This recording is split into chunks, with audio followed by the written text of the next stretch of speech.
Good morning everyone.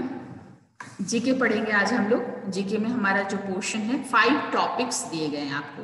Only 5 topics आप लोग को दिए गए हैं। उसी 5 टॉपिक पे पूरा 25 नंबर का क्वेश्चन आएगा आपका। ठीक है, कितने मार्क्स का क्वेश्चन होगा? 25 मार्क्स का।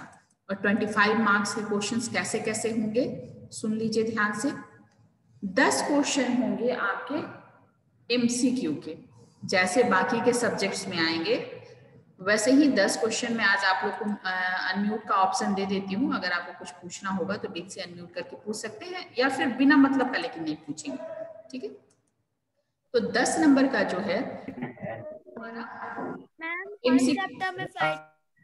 फिर देखो फिर बोलने लगे ना, चुपचाप रहो, मेरी बात खत्म होने दो फिर तुम बोलना।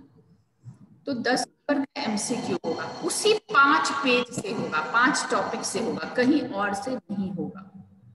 फिर आपको 5 क्वेश्चंस होंगे 2 नंबर के, उसी 5 पेज से, और एक सिंगल क्वेश्चन होगा आपका जो थोड़ा लॉन्ग आंसर क्वेश्चन होगा, बस एक, वो 5 नंबर का। कुल मिलाकर हो गए 25, 10 + 10 + 5।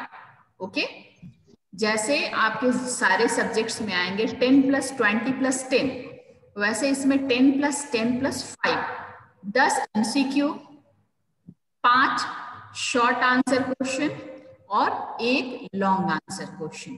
ठीक है, उसी 5 टॉपिक से पूछे जाएंगे। आप पूछिए क्या पूछ रहा था, एक एक करके। मैम नंबर ट्रिक्स में 2 पेज नंबर है, 51 and 52। मैम नंबर ट्रिक्स में पेज नंबर 51 भी और पेज नंबर 52 भी है। ठीक, आपको पेज नंबर कौन सा दिया गया है? आपको page number ma'am page number 51 दिया गया है। Number 9 ma'am, page number ma'am page number 3।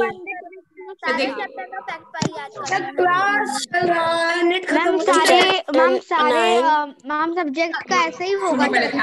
पहले ध्यान से सुनो मेरी बात को। दोबारा से मैंने रिवाइज्ड सिलेबस जो भेजा था उसमें जीके का पेज नंबर डाला हुआ था। अनिध्या से ही मैं बात करती हूँ। डाला हुआ था बेटा, खुद को अनम्यूट कर लो अनिध्या। तुम यस मैम, पेज नंबर भी डाला हुआ है, टॉपिक के साथ साथ डाला हुआ है ना। फर्स्ट टॉपिक क्या है? यस, फर्स्ट टॉपिक क्या है ma'am? Book and authors, page number 3। Books and authors, page number 3, ये लिखा हुआ है। तो बुक्स एंड ऑथर्स हमारा सिर्फ एक ही पेज में है, वो है पेज नंबर 3। तो इसको आपको याद कर लेना है। जैसे इसमें से क्वेश्चन आ सकता है, who wrote Alice and Wonderland, या फिर who is the author of Alice and Wonderland, who is the author of Satyarth Prakash, who is the author of Malgudi Days, ऐसा करके क्वेश्चन पूछ सकता है। तो कितना है, गिन के 9। कितने ऑथर्स याद करने हैं आपको? काउंटेड है ये, मात्र 9। तो ये याद हो जाएगा कि नहीं होगा? हो जाएगा ना? यस मैम, हो जाएगा। एलिस एंड वंडरलैंड कौन है? Lewis Carroll. के बाद नेक्स्ट बुक कौन सी है? नेक्स्ट बुक है मेरे पास द ब्रेव लिटिल टेलर। हाँ, द ब्रेव लिटिल टेलर, इसका है ग्रिम ब्रदर्स, है ना। नेक्स्ट है गुलिवर्स ट्रैवल। गुलिवर्स ट्रैवल के राइटर कौन है प्रिया? बताओ। Jonathan Swift. Jonathan Swift. Next जो है वो है मालगुडी डेज, बहुत फेमस बुक है जिसपे एक सीरियल भी बना है। मालगुडी डेज के राइटर हैं R.K. नारायणन। सारे बच्चे जो नहीं सुन पाएंगे इस वीडियो को जरूर रिपीट करके देखेंगे, ताकि जीके जो है 25 में 25 आपको आ सके। पूरे साल की पढ़ाई आज ही हम लोग कर रहे हैं। पूरे साल में अगर आपने नहीं पढ़ा है जीके, कोई बात नहीं है, अगर आप आज को देख लेते हैं अच्छे से तो आप 25 आउट ऑफ 25। ऐसे तो आपने नॉलेज के लिए पढ़ना चाहिए, एग्जाम के लिए नहीं पढ़ना चाहिए। लेकिन अब हमारे सामने एग्जाम है तो हम लोग एग्जामिनेशन पॉइंट ऑफ व्यू से अगर पढ़ेंगे तो सिर्फ पोर्शन को पढ़ेंगे। तो Malgudi, who is the author of Malgudi days, जितनी बातें मैं बता रही हूँ फिर आप सबसे बुक बंद करवा के ओरली पूछूंगी। ठीक है, कल मैंने होमवर्क भी दिया पढ़ के आने के लिए, ये सब दिया था ना, तो ये याद। Yes ma'am.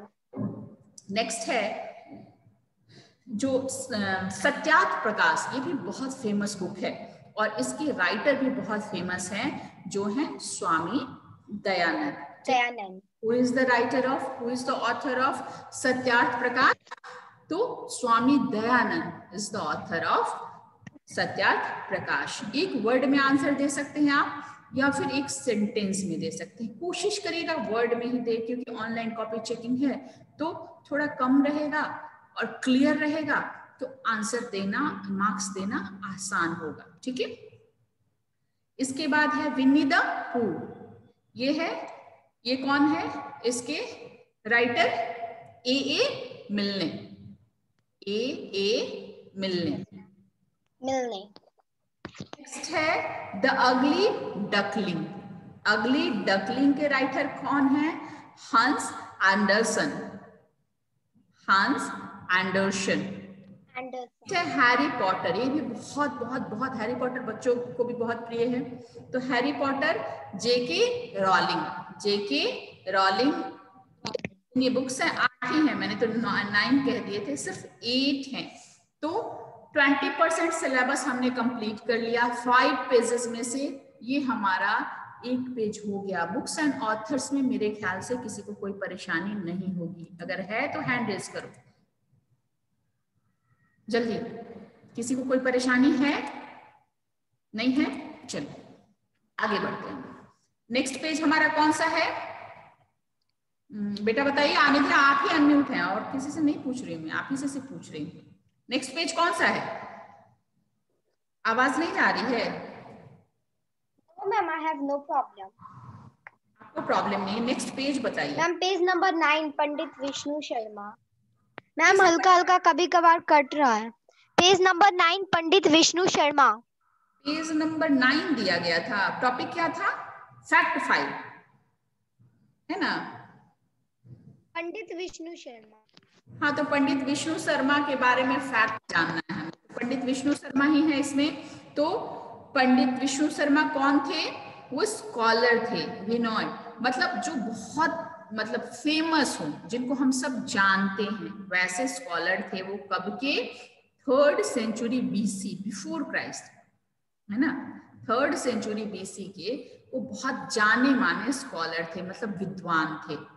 He wrote the famous Panchatantra.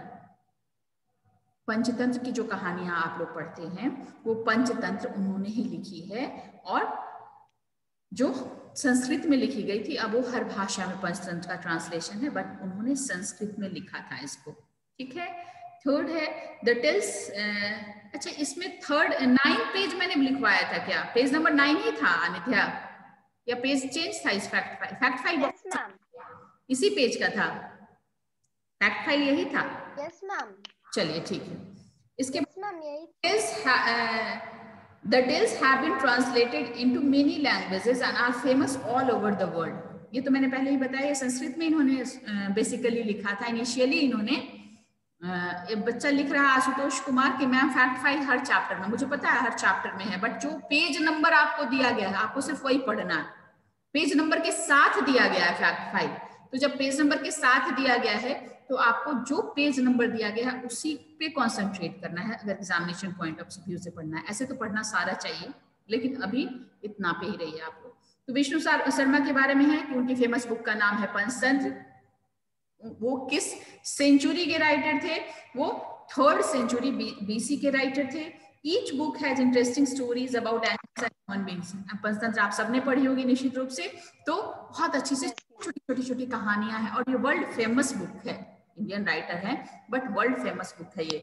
The tell about नीति, meaning the wise conduct in life. इसमें ज्यादा करके जो सही नीति है बताया गया, कहानी, हर कहानी में बताया गया है कि क्या अच्छी नीति होनी चाहिए। जानवरों की भी कहानी है तो उसमें भी अच्छी नीति पे प्रकाश डाला गया है। यही है फैक्ट फाइल, इसमें और कुछ नहीं है।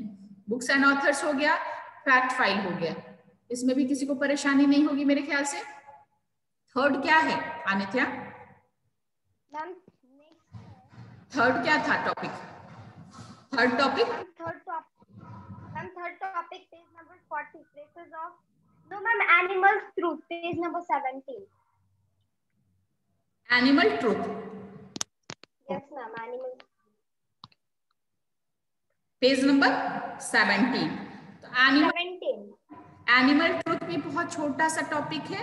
An animal that never stop growing, एक ऐसा क्रोकोडाइल। एक मिनट, ये मुझे लगता है कि क्वेश्चन जो सेट हुआ है वो पुराने बुक से हुआ है और यहाँ पे कुछ कुछ चेंजेस आए हैं। एनिमल ट्रूथ जो है उसमें कुछ चेंजेस हैं, उसमें बर्ड्स के बारे में है। ग्लोरियस ग्लोरी, ठीक है, चलिए। एक है आपको ग्लोरियस गैलरी, ग्लोरियस गैलरी जिसपे हमें गर्व है, वैसे कुछ पिक्चर्स हैं और उनके बारे में बताया गया है। तो यहाँ पे 4 या 5 पर्सनालिटी के बारे में दिया गया है। तो ये जो 5 पर्सनालिटीज के बारे में दिया गया है, इन 5 के बारे में अगर आप पढ़ लेते हैं, इनके बारे में 2-2, 3-3 लाइन लिखने की कैपेबिलिटी होगी आप में, तो आप निश्चित रूप से जो लॉन्ग आंसर क्वेश्चन होगा वो यहीं से होगा। इन 5 के बारे में आप पढ़ेंगे और उन्हीं 5 में से किसी, चूंकि हमारा इसी में लॉन्ग आंसर क्वेश्चन बन सकता है, बाकी किसी में नहीं, बाकी तो शॉर्ट आंसर ही होगा। तो यहां से अगर आप पढ़ लेते हैं तो यहां से पढ़ के आप 5 मार्क्स का जो क्वेश्चन होगा किसी के बारे में, ये हो सकता है कि राइट 2 सेंटेंसेस और 3 सेंटेंसेस अबाउट मेजर ध्यानचंद, या फिर राइट 2 और 3 sentences about Milkha Singh, right 2 और 3 sentences about Prakash Padukone, write 2 or 3 sentences about Vishwanathan Anand, और write 2 or 3 sentences about, ये कौन है लास्ट में, लिएंडर पेस। तो इन 4-5 के बारे में अगर 2-2 लाइन भी आप याद रखते हैं तो आप 5 नंबर का क्वेश्चन जो है वो कर सकते हैं। समझ गए? कोई दिक्कत? अब मैं बता ही, इसमें क्या है, मेजर ध्यानचंद। मेजर ध्यानचंद के बारे में अगर जाने तो मेजर ध्यानचंद क्या थे, वो एक हॉकी प्लेयर थे। क्या थे? हॉकी के प्लेयर, हॉकी टीम के hockey player. He was the winner of gold medal at Olympic in 1928, 32 and 36, और उन्होंने अपनी टीम को लगातार 3 बार ओलंपिक में गोल्ड मेडल, मतलब टॉप जो रहता है उसको गोल्ड मेडल मिलता है, दिलवाया। He is also called the wizard of hockey, इसीलिए उनको विजार्ड ऑफ हॉकी भी कहते हैं। ठीक है, इसके बाद है मिल्खा सिंह, इनको फ्लाइंग सिख कहा जाता है। मिल्खा सिंह, भाग मिल्खा भाग मूवी भी देखी होगी आपने, ऐसा करके कुछ है ना movie. He is known as flying Sikh. Milkha Singh को किस नेम से जाना जाता है? फ्लाइंग सिख के नाम से जाना जाता है। He is the first Indian to win a gold medal in marathon race at Commonwealth games. वो फर्स्ट इंडियन थे जिन्होंने गोल्ड मेडल इंडिया की तरफ से मैराथन रेस में, कॉमनवेल्थ गेम्स में फर्स्ट इंडियन को जो गोल्ड मेडल मिला, उनका नाम मिल्खा सिंह है। तो जितनी बातें दी हुई हैं हमें उतनी ही बातें याद रखनी है। नेक्स्ट कौन है? नेक्स्ट है प्रकाश पादुकोण। प्रकाश पादुकोण भी जो नाम है आपने सुना होगा, सुना है ना, प्रकाश पादुकोण। इन्हीं की बेटी का नाम है दीपिका पादुकोण। इनकी बेटी का नाम क्या है? दीपिका पादुकोण का तो नाम आपने जरूर सुना होगा, भले ही प्रकाश पादुकोण का ना सुना हो। दीपिका का सुना है, देखी होगी मूवी। तो उनके फादर हैं प्रकाश। तो ये बहुत बड़े बैडमिंटन प्लेयर हैं। He is a gold medalist at Commonwealth Games and the winner of national title in badminton for 9 years। 9 साल तक इनके नाम से ही बैडमिंटन का खिताब रहा। इनकी बेटी भी फेमस है, इसलिए आप लोग इनकी बेटी को जानते हैं इनके नाम से, बट बेटी बाद में आई तो फादर ज्यादा फेमस थे उस जमाने में। इसके बाद है ये विश्वनाथन आनंद। विश्वनाथन आनंद को आप जानते ही हैं कि ये चेस के किंग माने जाते हैं। ठीक है, ह्यूमन कंप्यूटर भी कहा जाता है इनको। As the champion of chess, he is the first Indian to win the FID world cup. ये जो चेस का वर्ल्ड कप होता है FID, वो वर्ल्ड कप इन्होंने जीता था। जो फर्स्ट इंडियन थे, पहली बार इंडिया का कोई जीता था, वो थे आपके विश्वनाथन आनंद। ठीक है, और लास्ट है लिएंडर पेस। लिएंडर पेस एक टेनिस प्लेयर है ना, एक टेनिस प्लेयर है, is the famous international tennis player and has been awarded Padma Bhushan in April 2014। 2014 में इन्हें पद्म भूषण से नवाजा गया था क्योंकि ये बहुत अच्छे टेनिस प्लेयर हैं। बस इतना ही है। इसके बाद वही 2 पेज में मुझे थोड़ी सी परेशानी है जो आपने भेजा है, और बुक जो है, बुक असल में इसका नेट पे नहीं है, इसकी वजह से क्वेश्चन बनाने में थोड़ी परेशानी हुई थी। यही 5 पेज मैंने दिया है ना? और ma'am places of pilgrimage in India और नंबर ट्रिक्स। अच्छा, places of pilgrimage in India भी था। Yes ma'am. Ma'am it's in 40 page number. अच्छा चलिए, प्लेसेस ऑफ पिलग्रिमेज। तो प्लेसेस ऑफ पिलग्रिमेज भी बहुत इंपॉर्टेंट है 1 नंबर और 2 नंबर के क्वेश्चंस के लिए। आपसे ये पूछा जा सकता है कि अजमेर केव कहाँ है? तो अजमेर केव कहाँ है बताइए? Sorry ma'am what? Sorry, Amarnath cave. Amarnath cave situated in Kashmir. कहाँ है? कश्मीर। कश्मीर में है। कश्मीर। इसके बाद माता वैष्णो देवी टेम्पल कहाँ है? माता वैष्णो देवी टेम्पल जम्मू। जम्मू में है। Very good. सन टेम्पल कहाँ है? Jammu. Sun temple Konark. Sun temple ma'am sun temple.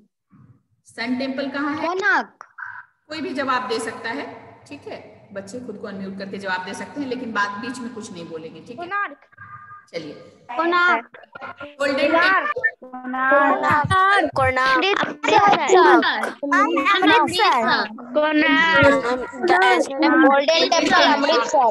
Amritsar. Ma'am page number नहीं दिया है।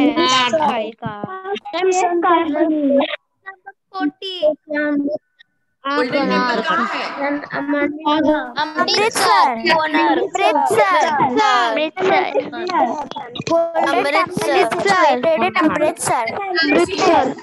इसलिए मैं अनम्यूट रखती हूँ कि अगर अनम्यूट करती हूँ तो आप सारे एक साथ बोलना शुरू करते हैं और फिर हम लोग किसी की आवाज नहीं सुन पाते हैं।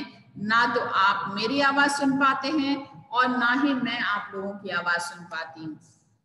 इसे यही वजह है कि हम लोग म्यूट रखना पड़ता है, क्योंकि ज्यादा बच्चे होते हैं और सारे बच्चे जब एक साथ बोलेंगे तो कोई किसी की बात नहीं सुन पाएगा। इसलिए मजबूरी में हमें ऑन रखना पड़ता है, क्योंकि आप सबको जल्दी होती है।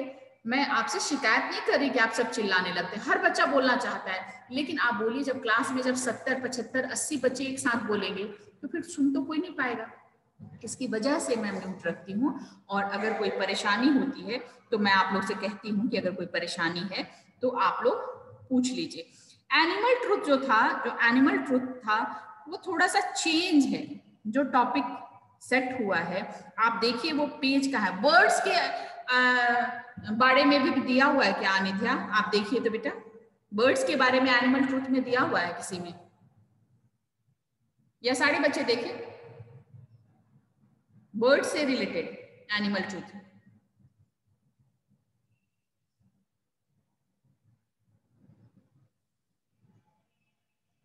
देख के बताइए मुझे।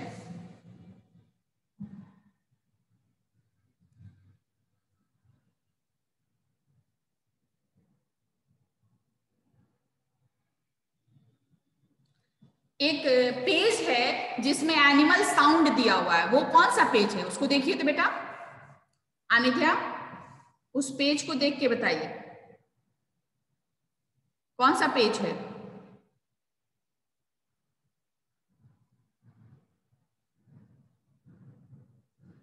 एक मिनट मैं अनम्यूट करती हूँ आपको।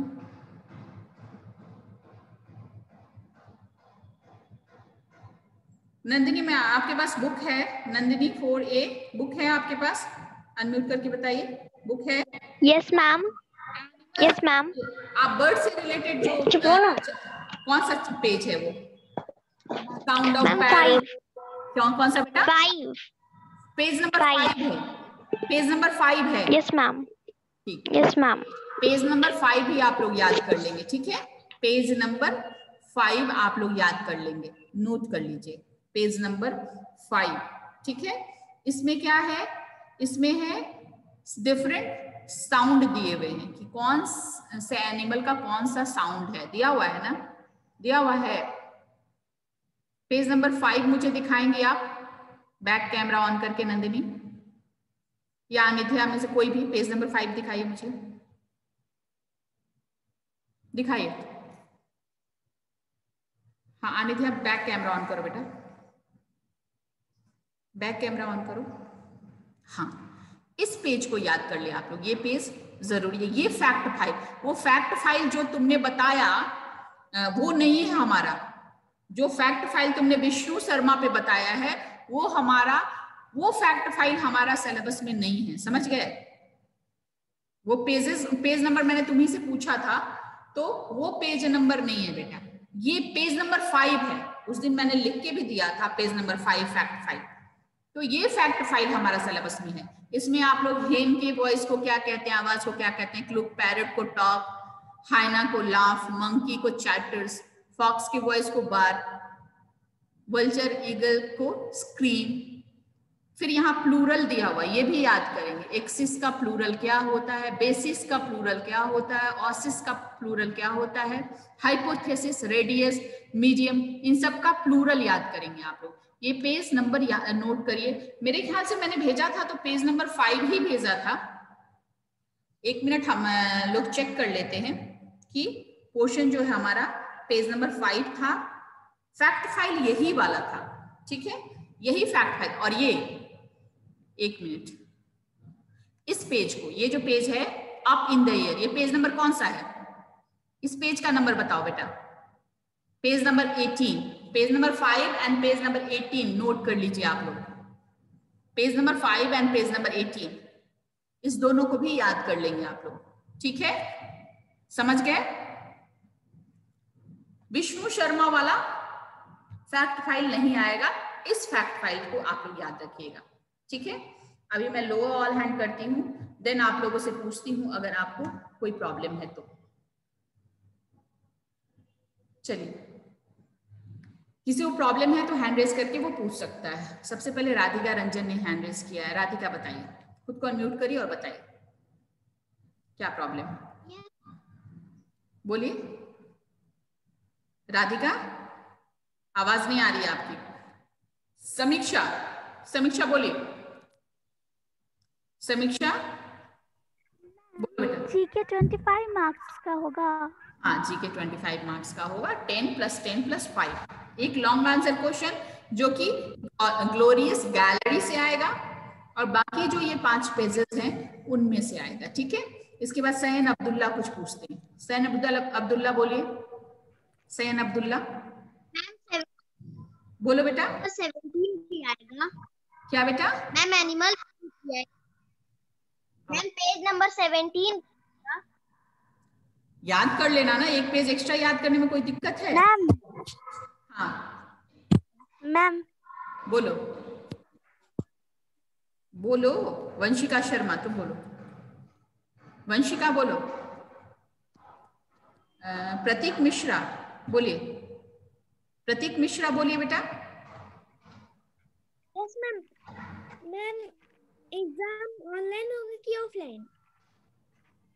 क्यों, कौन पूछ रहा है ये सवाल? प्रतीक मिश्रा पूछ रहा है कहाँ प्रतीक मिश्रा? थोड़ा मैं देख इसको। तुम रहते कहाँ हो? इसी दुनिया में रहते हो? इसी दुनिया में रहते हो प्रतीक, कि किसी दूसरी दुनिया में रहते हो? इसी दुनिया में रहते हो। तुमको पता नहीं है कि ऑनलाइन एग्जाम होगा? पता है कि नहीं? Yes ma'am.